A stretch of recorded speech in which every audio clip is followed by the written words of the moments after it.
We started with ProSpot we opened up in 2006, so I think it was middle of 2006 when we bought a PR2000, one of the first generations, because we knew that was, for efficiency and correctness, that's the way that a quarter panel or any of the welding should be done.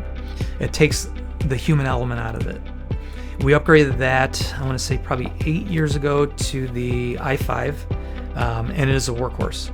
It is just a dynamite machine that we've had no trouble with. What I like about the ProSpot i5 is the automatic capability. I mean, that's huge. We've had an older version of the ProSpot welder in the past, and that was a manual mode version. And this one, since we had that, I mean, it really speeds things up tremendously. That technology in itself is just invaluable. We can assure that when a weld is done with the i5, that it is going to be as good as factory.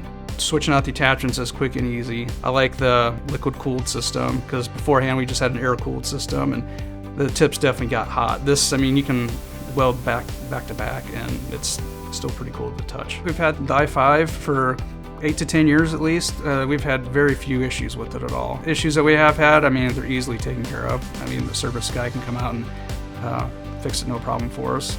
It's a great machine.